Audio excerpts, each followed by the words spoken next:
you thought big muscles would get you girls? But now the girls just walk away? Wait, that guy doesn't have muscles.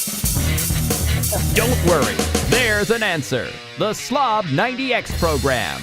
Just look at these results. In just 90 days, these 12 Slob 90X DVDs will put you on a program to weaken those bulbous shoulders and build a thick wall of fat around your midsection. And now, a word from Ronnie McDonough, the creator of Slob 90X. SLOB stands for Slow, Lazy, Ordinary Body. In just 90 days, I can help you become a computer nerd, a party animal, or just a plain old lovable slob. We don't need to pick up a sword and fight the mongrels anymore. You know, a pterodactyl's not gonna come down and peck my face off. And we need a modern day workout for the average Joe, and that's when I came up with Slob 90X.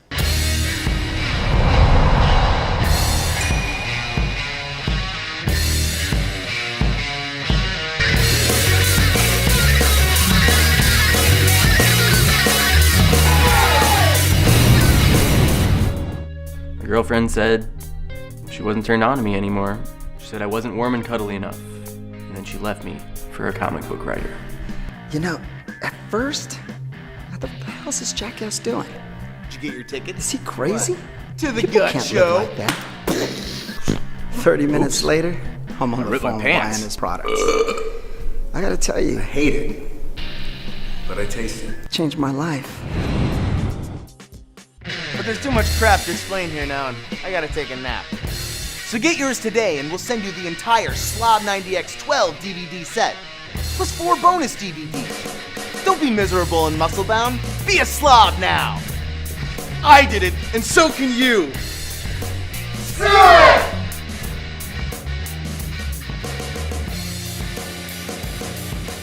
Slob 90X is an extreme program of laziness and may cause diabetes, hernia, vomiting, scabies, staph infection, credit default swab, bed sores, glaucoma, hemorrhoids, foot and mouth disease, housing bubble, or mung beetle. Consult your mortician before beginning this or any other program of extreme sloth. Couch body.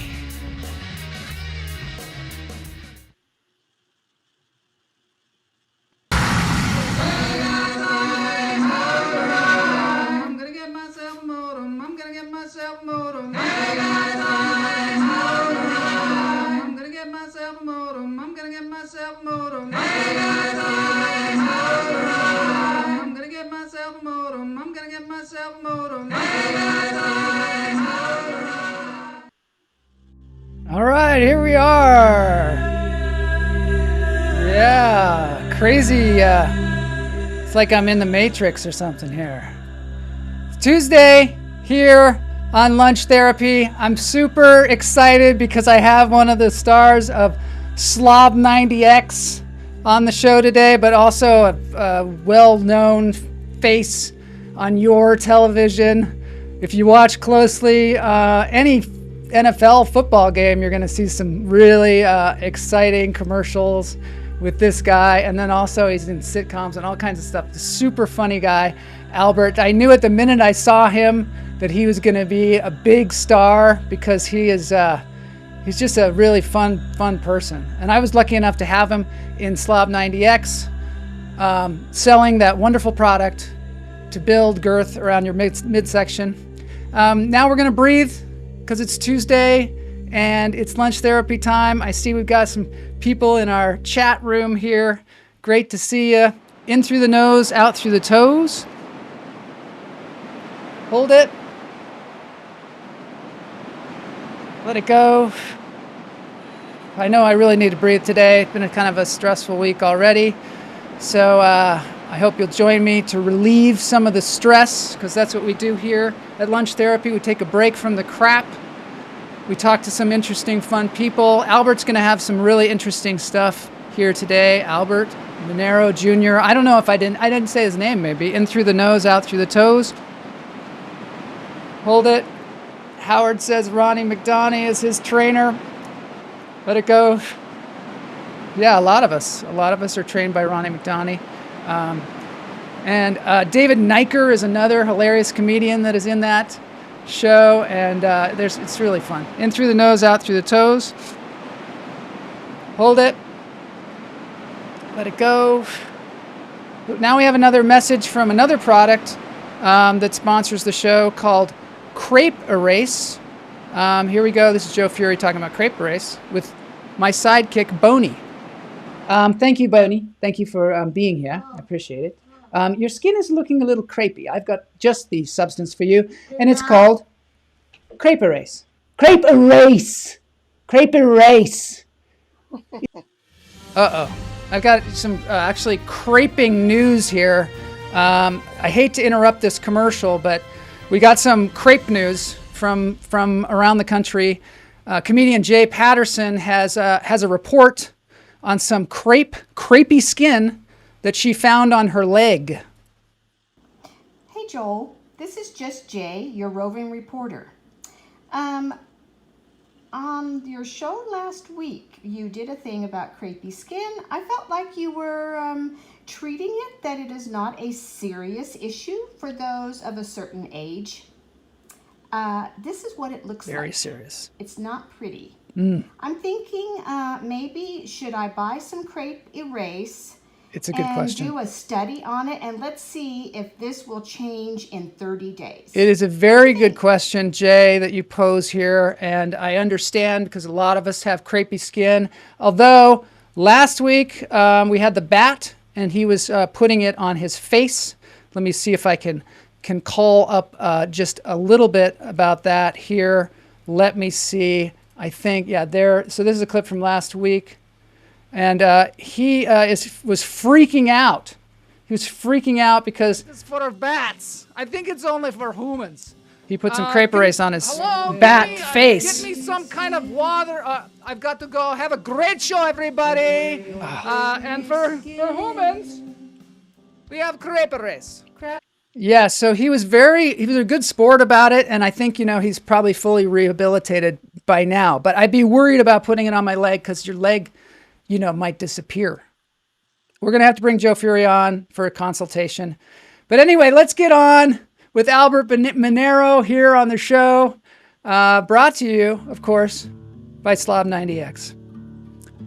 Albert. Okay, Albert. So Albert, I met Creepy Crawlers. Just want to see. Oh, Howard says, where can I get a Slob90X shirt? That's such a good question, Howard. I'm going to have to put those on the store. Pam Palmieri made me a ton of these shirts. I have like a bunch of them. So we should definitely be getting those out there.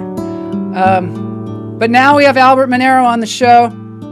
He is an inspirational person. He is a hilarious actor. He is a super fun guy and an amazing voiceover artist. And we're going to play a little bit of his voiceover here on the show too, even though this is a visual medium. You're going to love this stuff. Anyway, let's get on with it. Without further ado, as they say in Shakespeare, our live guest, Albert Minero.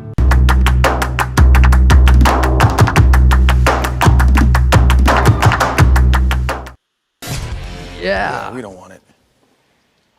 You don't want it. But it's free. Nobody'd want that. You can throw it in our dumpster if you want, but I have to charge you a dumpster fee. Are you fucking insane? Excuse me for 1 second. How may I help you? I'd like to donate these. Oh, this is wonderful. This is fantastic. Oh, Italia. Oh my. You'll take this old shoe? You like this shit? Rob. For this, right? You prefer this? Oh. Sorry you didn't have a cut. Oh, I cut it off a little bit. That was awesome, Albert. Welcome to the show. Welcome to Lunch Therapy. Joel, I gotta tell you, you hold your breath a lot longer than I'm comfortable with. I think I've gotten good at it. Man. You're like, you weren't letting go, and I was starting to panic inside. I was like, I gotta let this go. I'm gonna have to watch that. I think a lot of us have expanded our lungs over this time because I've been doing that every show since this show started, and I think maybe I'm getting good at it. Yeah, I felt like you should have told me about that before, so I could have prepped because I wasn't ready to hold my breath that long at all, not even once. So that was good. I like that you brought the chest hair, man. I love it. Yeah, thanks for bringing it. Primal stage in my life. So yeah, it is. Is that implants by any chance? No, those were taken out due to a disruption in the pulmonary artery. Oh, yeah, that'll do it. That'll do it. You can't be disrupted. I don't really have much chest hair. I don't know. Maybe is it something I can change? It's the Jesus look. I love it. It is. Yeah, you're right. He didn't have much chest hair either.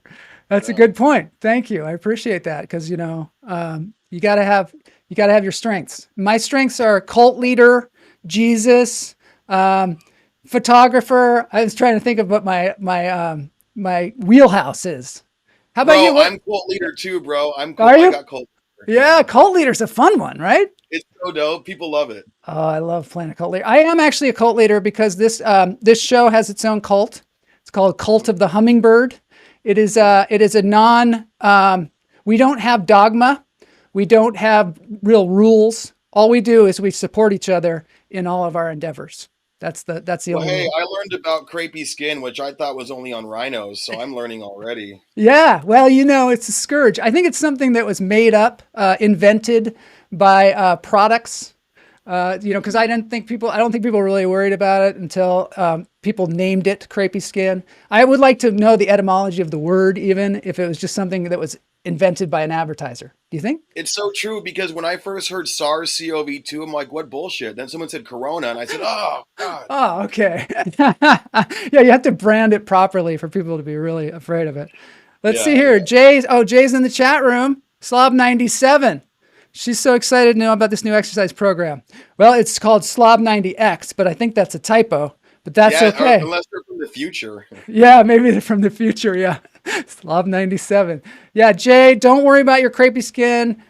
We've got you handled. We're gonna get Joe Fury on the show to explain it. So, Albert, tell me, you're from San Francisco? Is that where you're from? Bay Area? I'm born in San Francisco, Petaluma grew up, but I grew up a lot in San Francisco as well, the whole Bay Area. Yeah. I, usually don't have San Francisco 49er fans on my show, but, I'm making a huge exception here. I get it. It must be painful. Yeah. It is. It's rough. And they're looking good this year too. They're looking really good. I love my boys no matter what. So how did you get into acting? Did you go to school for it? What did you do? Tell us about it. So, you ever seen Rushmore? Yes, I love that movie. Okay, so I was Max Fisher in high school. You were. Except I was cool. I wasn't like, I wasn't like Max Fishery, but I did every fucking thing. Yeah. I would do the announcements in the morning for the whole school. Really? I would DJ every lunchtime for the quad. I was the mascot dude. So I was very well recognized in high school time. Mm-hmm. And I had a giant afro, like cool. Ice Cube. Yeah. So I got a bunch of attention, and it kind of felt like a microcosm of real life in that period. But I didn't think, I thought actors were ordained by God. Like truly at that time, that's what I thought. I thought Will Smith and Tom Cruise, they knew from 5 years old that's who they were. And if I didn't know by now, obviously I'm not going to be one of them. That was my genuine sincere. Really? Yeah. I think sometimes people think that actors and famous actors are just, put on this earth as famous actors. They were never like had to discover themselves or anything. Right. Yeah. Right. So luckily, God made acid. Because when I tried that, that's when I realized I could do whatever the heck I wanted. and I learned two things that 5 days. Yeah. One was I could do whatever the heck I wanted. And two was everybody knew exactly what they really wanted to do, but they're just too afraid to go for it or, something like, because after high school, everyone says, oh, what are you going to do with your life? What do you want to do? Everyone says, oh, I don't know. But I realized on acid that was bullshit. Everybody knows. They just don't want to say it. They're too afraid to try, all that stuff, I think that's very true. How did you overcome that? Was it the acid? Was it the acid? What? It was the chemicals and the LSD manipulating my neurotransmitters. That's great. So what did you do? Not that we're recommending drug use on this thing, but it's very interesting, the stuff that's going on with people doing microdosing to help their depression. And there's seems to be a lot of benefits. Obviously, there's a lot of danger as well, but it worked out well for you. So what did you do? Did you then just embark on a journey? Just like, hey, I'm gonna got this thing by the tail? For like 7 years after that. Oh, so I just sat on it. I just sat on you it. just sat on it. And Jay says at 68, well, with crepey skin, is it too late for me to become an actress? Of course not. It's never too late. On this show, our philosophy is you're either alive or you're dead. If you're dead, it might be hard to become an actor on this planet, at least. But if you're alive, you got a good shot at it. And you should go for it. Western philosophy at its finest. That's right. Western philosophy at its finest. I don't know what happens when you die. There's actually a guy named Bigelow. He's a very wealthy entrepreneur who has now given he has prizes on this website. And if you can prove to him that there's an afterlife, he's going to give you like $500,000. He's having people write these, but they have to be researchers that can actually prove the afterlife. And he's got a whole contest going on, and he's going to reveal the answers in November. So we might even know that after we're dead, we could be an actor as well. We might know that. Is he looking for something tangible, or like how are you going to evidentially? He's looking for definitive proof, I think. Yeah. Okay. Robert, I think his name is Robert Bigelow. We were looking at this on the show the other day, and I don't know if I can call it up here.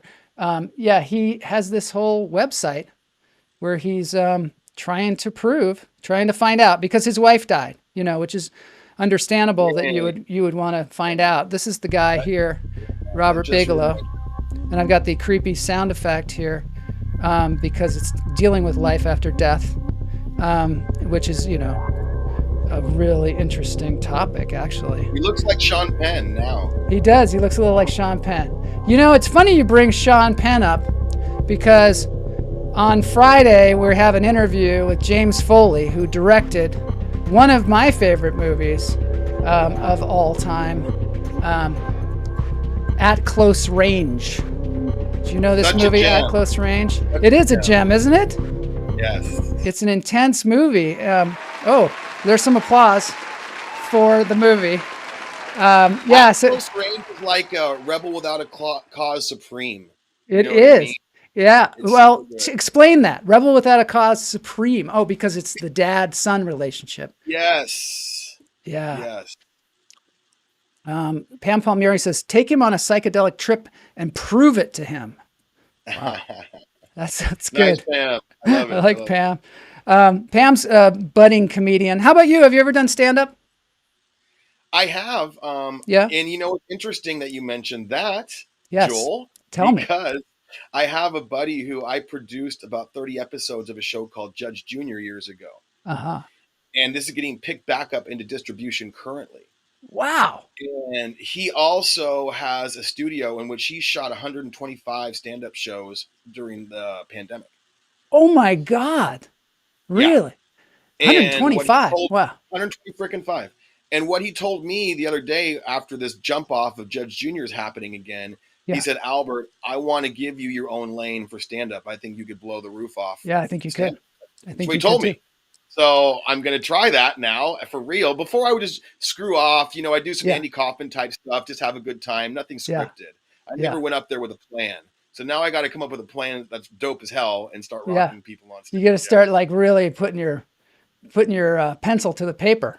Right. Yeah, I guess. I hate writing, so damn it. Do you? It's hard, right? Writing is like one of the hardest things. But I think it's a discipline. It is. Just like overeating. I have to do it every night. Yeah. So no, but you've triumphed over physique, right? You've done some really hard work on yourself, right? Tell us about that.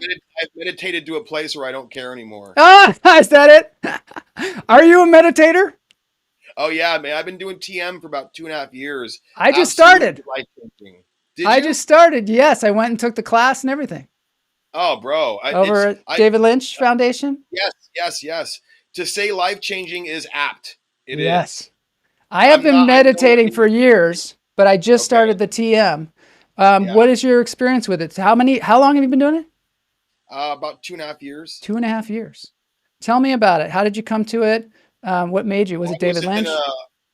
I was in just the darkest place at that time. I think I may have been in consciously. Yeah. And so I was searching. And yeah, David Lynch, who I'm a huge fan of, was touting it. And then I saw that Seinfeld and Oprah and all these extremely successful people by standards are touting it. So Yeah. I did it. And it also helped me get off of, any type of substance or alcohol, because you got to have 2 weeks of sobriety to even get in and do it correctly. Yep. So all I can tell you is that my mindset and my attitudes have changed since. I'm so much better at dealing with my emotions, especially anger. It's hard for me to get angry now, which is great. Yeah. Yeah. And You had anger issues before? Did you? We all get pissed off, right? Yeah. When we don't like something. I think for me, it's the hardest thing as a performer is not to get frustrated, because a lot of times we have these hopes and dreams, and there's a lot of no's. Yeah.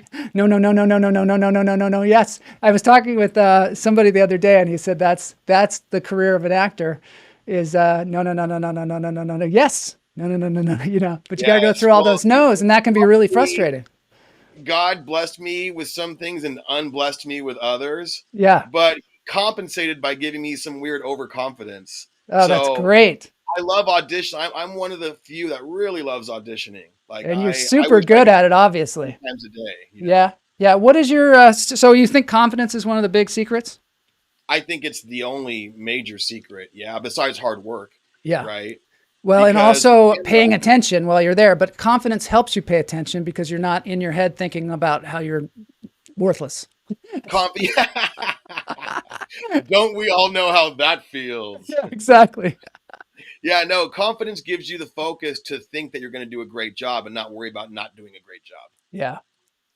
Interestingly enough, it seems that the more you can bring to an audition, the better off you are, because and in order to bring you have to get that voice out of your head and throw it in the garbage that is telling you that you're not good enough, because then you're trying to be something. What's that? I said, hence the chest hair. Hence the chest hair. Yeah. I'm going to play something from Superstore here. Okay. It's just a little clip of you. Okay, so why don't you tell us a little bit about yourself? Well, Jonah, Garrett, what I hear you asking me is, you want me to tell you about myself. Would you say that's correct? Yes, that's what I said. I think it's hilarious. That show seems like you should be on that show all the time. I feel that way about every show I've ever been on, Joel. Yeah. What is that? What was that character? He's just interviewing. Was that just like a short little thing, or what happened? They literally called him Intense Guy. But the funny thing was, they called me Intense Guy. Then they had another actor who was so intense, and I'm like, okay, what do I do now? Like, fuck. That was great. That was really good. Yeah. So are you auditioning on? Are you doing self tapes and all that stuff now? Dude, self tapes is my new everything. It's like I probably have at least when I'm busy 1 to 2 a day. It seems like now. Wow, man. You're really kicking ass. You know, the other day I saw you on a commercial. I was watching football, and there you were. And I keep seeing you. And here's an NFL commercial that people might have seen. What are you watching? The NFL app has news, highlights, live, local, and primetime games on your phone for free. It's free phone football. Free phone football. Free phone football. Free phone football. Free phone football. Free phone football. Free phone football. Free phone football. Free phone football. Free phone football. Free phone football. Honey, you're scaring me. All right, that deserves applause too. You know what's crazy about that, Joel? What? When I shot that commercial, yeah, and I was holding that fake but seemingly real baby, yeah, is when I realized I actually wanted to hold a real baby that had my DNA. Really? Are you working towards that goal, or do you have one, or what's going on? I mean, you work towards it as well you can with cooperating members. Yeah. You seemed to be suited towards that. I bought it that you were the dad of that little inanimate object. I mean, acting is number one, but I'm getting to a place where I can see room for a number two. Yeah. Oh, that's great. That's great. So let's see what else we have here. Oh, okay. I'm just going to play one other clip because I want to, because it's super fun. Okay, just a sec. You were the first person to alert the council of this problem? We just thought, hey, we're from Alhambra. Maybe we just don't deserve a fancy Los Angeles hot shower. Oh my God! Will everyone please shut up? I'm going for drinks with this man I have a crush on. He's way out of your league. Nice job. All right, so what is the thing? So have you gotten any kind of a regular role on a sitcom or anything yet? I had a reoccurring role on Nickelodeon's Henry Danger. Oh yeah, that was a crazy one. Yeah, and that was, so you were hilarious. recurring on that, huh? Yeah, I was on about 4 or 5 times, I think. Wow, that is super cool. No, that was great. And, you know, I want to jump back to Christina Milian. Yeah. Because she was so cool. I was only on set with her for a day, for a few hours, but damn, she was so cool. To the point where I remember I was driving on Pacific Coast Highway, and there she is in her dope ass whip, and she's hollering at me, "Hey Albert, hey Albert!" And I was like, "Oh, really? shit. Oh my god!" Yeah. So tell me also, one of the things that I find as an actor is I find it's quite difficult to walk onto a set where people have been working for years in their respective roles, and you're the guest star. Sometimes it seems like it's harder because you have to like come on there cold and jump into a scene and then do your thing and then leave. What do you think? Well, you're right. I mean, of course, there's nerves around it because it's unfamiliar to you and very familiar to them. Yeah, it's just another day at the office. When you book a gig, you feel great about yourself, but then you get there as a guest player, and no one besides production, the other actors aren't there to like rah you exactly. Yeah, you know? Having said that, for me, the fact that I'm there staples the fact that I'm supposed to be there. Yeah. So then my showy offy feels kick in. Yeah. And I want to let these guys know why the hell I'm here. You know? I love your attitude. You've got such a great attitude. Did you have to cultivate that attitude, or was it the LSD? It was actually years of psilocybin consecutively. No, I'm just kidding.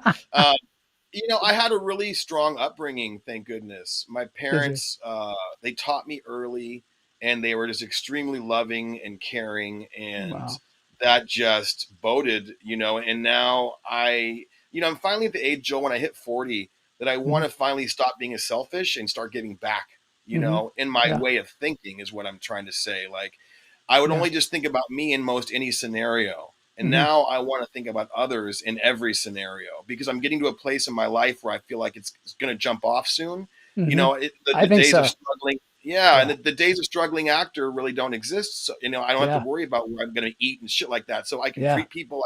I can be more helpful. And a lot of people were very helpful to me. So it's my turn, you know. Do you have any desires to create your own show and provide opportunities for more people? I've written a couple teasy things. Yeah. My big thing, I haven't ever said it. I'll say it. I don't give a shit. Say it. I want to redo like a current day Ferris Bueller. Oh, that's definitely needed and wanted, right? I think I would destroy that shit. Yeah, you really would. That'd be great. And it would be a commentary piece, right? Ferris Bueller was a commentary piece of a teenager in Chicago in the mid 80s. Yeah. And mine would be the struggling actor, you know, in the 40s and at 40. In their 40s. Yeah. Oh, okay. Well, what's the parallel then to Ferris Bueller? Just the aesthetic, the POV shot. The John Hughes kind of movie. The Alfie, the Project X, the High Fidelity, the Ferris Bueller, the once every 5 years POV movie that usually works pretty damn well. When you mean like they talk to the screen a lot and that kind of thing? The breaking of the wall, the narrative. Yes. I love that. I want to play your voiceover just because it's so damn good. And it's like when I listen to it, I'm like, this can't be the same guy. And, you know, I'm an actor, so I know you can do all kinds of different voices, but this is really pretty incredible. So let's just jump to that for a second. I've got some weird music playing, which that's not going to help very much. So let me turn that off. Hold on a sec here. So, all right. So here's your voiceover demo. This is one on SoundCloud. And, you know, a lot of actors are interested in this, partner, looks like you're in the wrong part of town. Didn't you read the sign? It says no trespassing. We don't serve your kind. This is all you? It's best that you leave. This can't be right. We must have entered in the wrong solar system. Yeah, I think you're right. I'm detecting very low signs of intelligence. I think you dropped something. Hey, let me see that. Hey, yo, that used to belong to me. Hey, man, that's mine. My word, why you bother with these ridiculous shows I will never know? Oh, I don't see how that's any of your business. Oh. I mean, who asks such a question? What's for dinner? Tonight we have the horchata especialmente y los carne asada espectacular y un quesadilla. Bienvenidos a un programa de mucha importante. You're Escúchame talented. muy bien porque esta es información. Si tú no me escuchas, te puedes morir. just gonna play the Sorry whole I'm thing. late, fellas. Traffic, somebody cut me off. My car died. There's a cow in my lane. There was a full moon. The vampire bit me. He's right, you know. I did bite him, Sounds like but the that. rest is a big bag of lies. All right. So, okay. So that was incredible. So tell me, I still have something playing here, but tell me, this is for a lot of people are interested in doing voiceovers and stuff like that. Very talented. How do you go about making a reel like that? I'll tell you what, man, this is one of my biggest boasts in life. So I'm going to boast about this. Okay, do it. I did that whole thing in about 2 hours by myself. Really? Yeah. My acting voiceover coach at the time in Marin County, Bettina Devon, she told me, all you have to do, and she gave me an example of hers, is that you have to tell a story. Tell a story in your VO. So make it a full narrative story. And try to get 10 different voices and 10 different sounds. That's what she said. So I literally just pressed record. I want to say, I can't remember exactly, but a good portion of that was just freestyled. I literally just hit record and these things just started coming out. Yeah. Wow. And I messed with it and all, but there was not a lot of thinking involved. We had one of the greatest voiceover artists, Jim Meskimen, on the show. I don't know if you've seen him before, but he does, and he's like the Rich Little of today. He does all these impressions of stars, and he'll do Shakespeare. He'll go from one to the next, and it's really incredible to watch if you ever see it. But he said the same thing. He said, I was like, well, how do you get into the thing? How do you take on the character? Do you study the accent? Do you study all these things? And he's like, no, I just put myself in their point of view and I just go. And it sounds a little bit like what you did too. Get your mind out of the way. And now, in the opposite end, and this is my other boast about voices, Tell me. is when I would do stand-up, one of the things I would do is I would voice every artist. And so I would recreate We Are the World in the voice of every artist. Oh, no way. Yeah. That's awesome. I sometimes... So that being the opposite, because that's studied. That's me watching that as a kid 100 times and hearing all the voices. So different style, but I'm so proud of that. Well, I think a lot of the stuff that comes out when you do get your head out of the way is things that you've cultivated over a long period of time, actually, because you've been playing with them and, just playing around with them, but you have to kind of get out of your own way to get it out. That's interesting. Sometimes I will watch that, what is that? The Christmas one where they had all the people singing, "It's Christmas time." Yes. Do they know it's Band-Aid? Yeah. Do they know it's Christmas? Yeah. I'll watch that in the summer. Oh yeah. That's actually what made We Are the World go down, because they saw that and they're like, those Brits, we can knock that shit out. Right. It's pretty good though. It's a really weird song. It's a little bit strange, but it really, I don't know, something about that. Sometimes if I'm down. Well, it's Bob Geldorf. Bob Geldorf was behind both of those. That was he is, isn't he? Yeah. Yeah, that's cool. All right, so we're moving along. I want to get to this. I want to talk to you about what you're doing these days. You were talking about giving back. And I think this probably has real something quick. to do with it. I'm not Howard. I'm so lazy with the internet. I'm lazy about Cameo, TikTok. I'm just lazy. If we can remember one thing about today, that's what it is. You're lazy. What is Cameo? What is that one? I don't even know what that is. It's for people who actually are famous. It's not for me. Oh, I see. Well, you'll be there soon. If you want to be there. Okay, hold on. I do. Let's look at this. This is an owl. This is just to relax you to move into the next session. This is an owl taking a bath. This is at the Oregon Zoo, one of my favorite places. They have incredible animal videos there, and they're really good with their animals. Yeah. So this is I just thought I'd show you this because we're gonna shift gears a little bit and talk about something a little bit more serious now. And I thought this might be a good segue. That set the mood for sure. It did, didn't it? And this is The owl is Now technically. this is real. Is this real, Joel, or is this CGI? No, this is real. I don't think they can do anything this beautiful yet with CGI. They're good, but I don't know. That's how chopped and screwed my brain is today. I can't tell a difference anymore. Really, I know, it's incredible, man. They're building. They're also building Earth 2. We talked about this on the show last week. Is they're building an entirely virtual Earth, and people are actually buying property there. And you'll be able to find like your own like house or apartment or whatever there, and have to buy it again, I guess. So wait, is this similar to what they're doing in like the crypto universe? Yes, in fact, it's very much like that because it's digital things that are. I'm sure it has something to do with blockchain. I'm sure. Because how else can they keep track of it? Stuff like that, yeah. It's really scary, really scary. I hope it blows over soon. I hope that is just a fad, as it were. All right, moving on.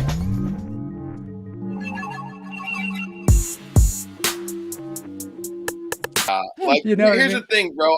I'm not a huge conspiracy theorist. I'm actually much more of a pragmatist. Yeah.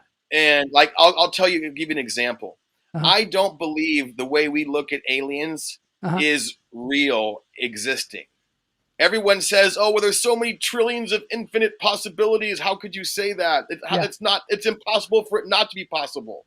Yeah. And to that, I say, just because the collective conscious of the human mind has imagined something doesn't mean it has to manifest into reality. So you don't believe in aliens? I believe in not the aliens like in the movies we watch. No, I think we all made that up, you know. We've had a couple of alien abductions on the show. If I had planned it a little better, I might have them abduct you just so you could have the abduction experience. Is it like a simulated ride at Universal? Oh yeah, that's what they say. I don't know. Usually the people, when they come back, they're happier, but they don't want to talk about it. So I don't know. God knows what happens there on the other side. We don't know. Maybe Robert Bigelow, the guy who's finding out about afterlife, he can find out about that too. This is what I think, man. I think the human imagination is the most fascinating thing. Yeah. That's what I think. Yeah. Well, it's so, the material world that we live in, you could get into it. We could get into a long conversation about whether that's actually something that is only in our minds, Well, here's the thing about that, right? Let's say it is. Yeah. What's the relevance to your day to day? Red pill, blue pill? I don't know. Maybe we can choose. You still like peanut butter and jelly sandwiches. I know. We're in this thing, man. We might as well play this game because we're in here. Let's do it. Let's do it right. I need to be task focused these days. I spent too many years of my life with the blinds drawn, watching movies. Yeah.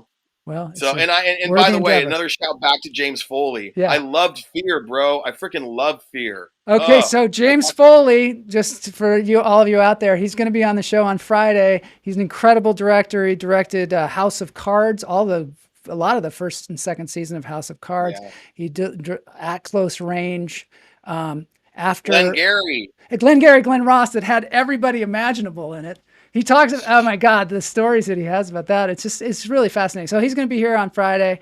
I hope that everybody will join us there. Maybe I'm glad that you recognized, Joel, that you had to get a really big name to follow me. That was smart. That's right, man. I had to. I was like, oh man, how do I follow that?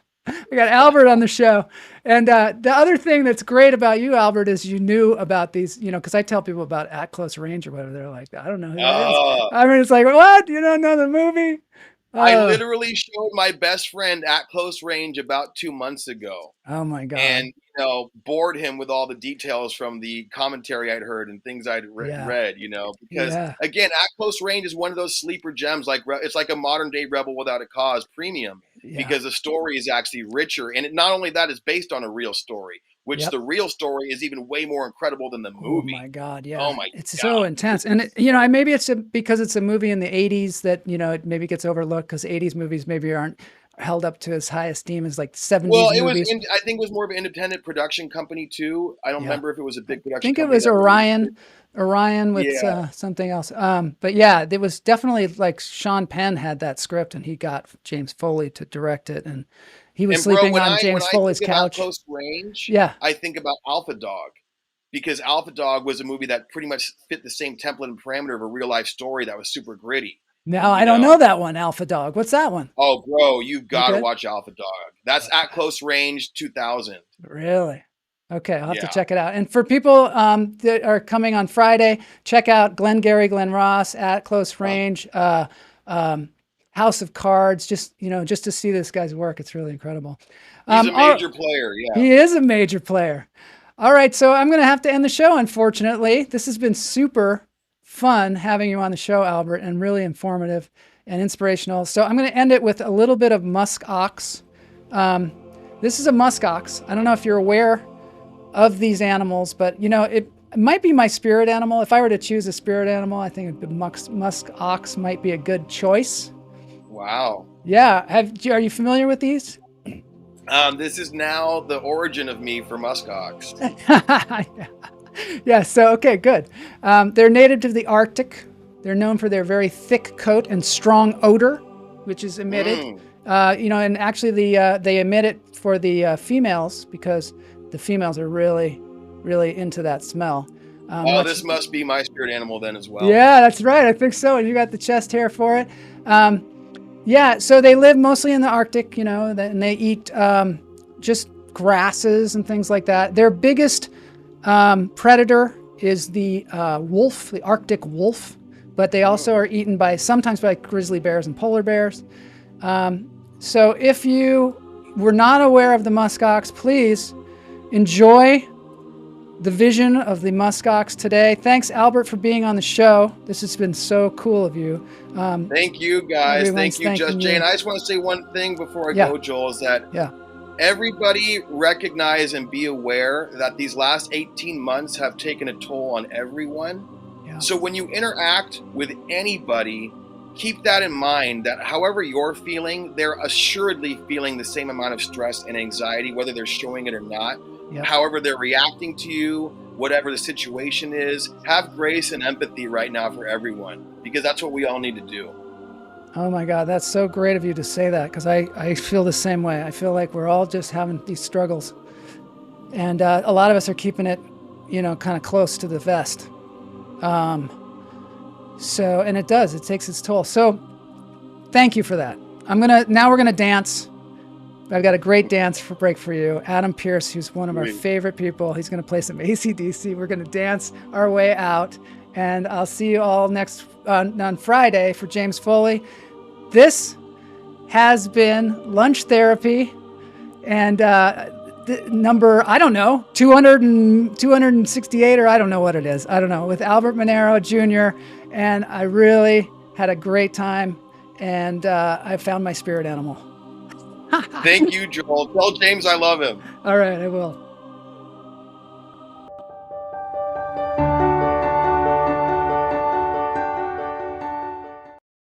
What's up, y'all? I have to prove that I still know how to rock after all those Hall & Oates songs. 36.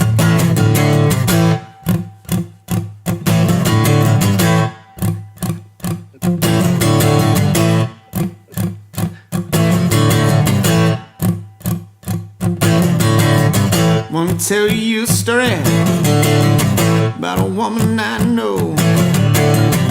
Yeah, it comes to loving, she steals the show. Ain't exactly pretty, ain't exactly small. 4'2", 39, 56. You can say she got it all.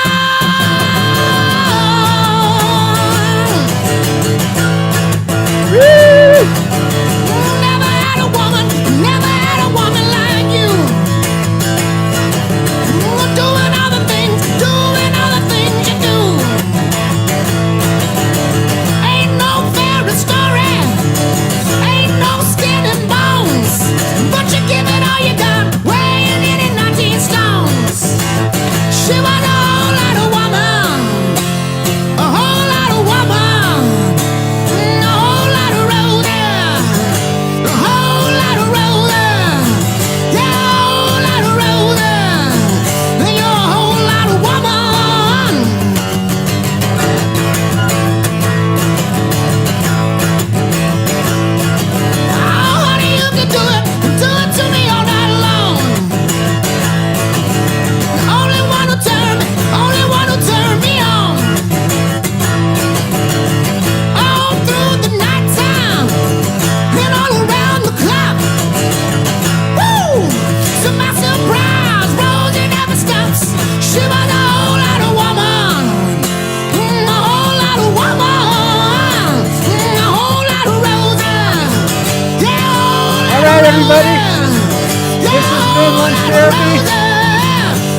on Friday.